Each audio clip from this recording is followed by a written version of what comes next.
Sir अरे काय एक व्हिडिओ समोर आला, देवेंद्र फडणवीस आणि उद्धव ठाकरे एकाच लिफ्टमधून जात होते. त्या लिफ्टमध्ये तुम्ही सुद्धा होतात. काही चर्चा वेगळी झाली का राजकीय? काय मला सांगा, लिफ्टमध्ये मी, देवेंद्र फडणवीस, उद्धवजी ठाकरे आणि आणखीन एक कोणतरी होतो आपला, हां प्रवींदर.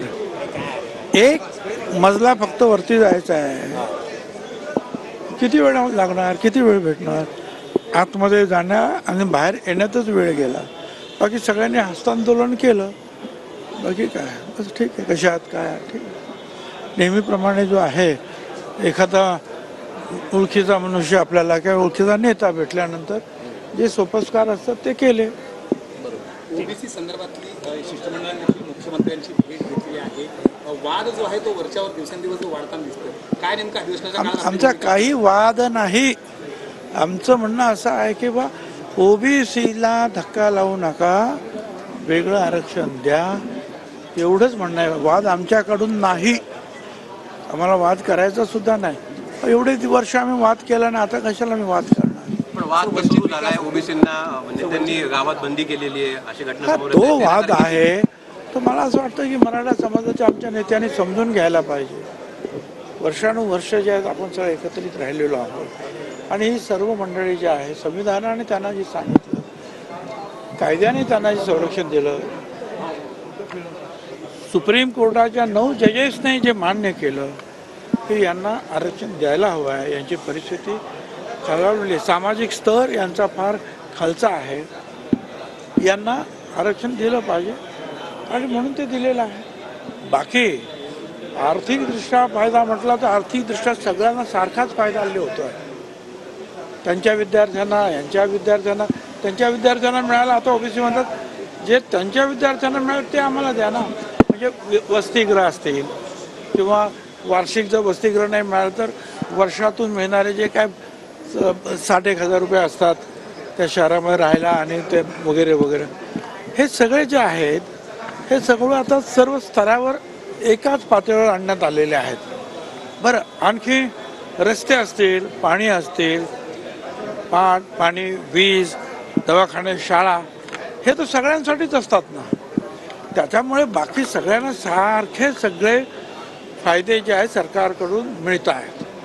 शेतकरी असतील तर शेतकरी असल्यानंतर तो मराठा आहे का ओबीसी आहे की दलित आहे आपण बघतच नाही, शेतकऱ्यांना मदत मिळते.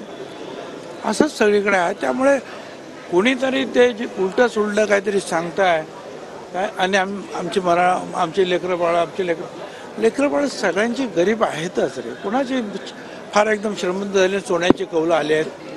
एवढे दलित आणि आदिवासी समाजाला एवढं संविधानिक आरक्षण मिळाल्यानंतर SP आहेत, कलेक्टर आहेत, मोठ्या मोठ्या हुद्द्यावर काम करा, सेक्रेटरी. पण आजही गरीब त्यांच्या समाजातले लोक हे झोपडपट्टीत आपण सगळे तेच राहतात. कुठे गरिबी दूर झाली आहे? गरिबीसाठी जे आहे, गरिबी सोडवण्याचे जे आहेत, हा जो प्रश्न जो आहे हा केंद्र आणि राज्य सरकार दोघे मिळून ते काम करतात. धनगर समाजा संदर्भात काय म्हणाला? वंचितनी काल एक महत्वाची भूमिका घेतली की अशा पद्धतीनं सगळे सोयीचा जो कायदा आहे तो रद्द करावा ओबीसीच्या कोट्याला. तुमच्या सकारात्मक भूमिका वंचितची काल दिसते. मी वंचित बहुजन आघाडीचे जे आहेत नेते आणि त्यांचा मनापासून मी आभार मानतो. कारण त्यांना हे आरक्षण कशासाठी आहे हे त्यांना कल्पना आहे.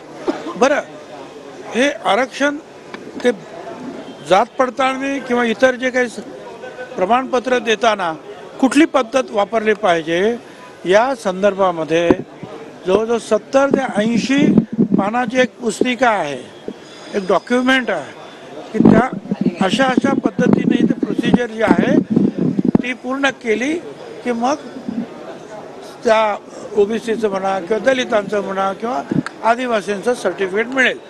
आता ही जर पद्धत गेली 25 वर्ष सुरू आहे आणि हायकोर्टात, सुप्रीम कोर्टामध्ये सिद्ध झालेली आहे, तर नवीन आणखीन पद्धत आणण्याची काय आवश्यकता नाही असं आमचं सुद्धा म्हणणं आहे. तेच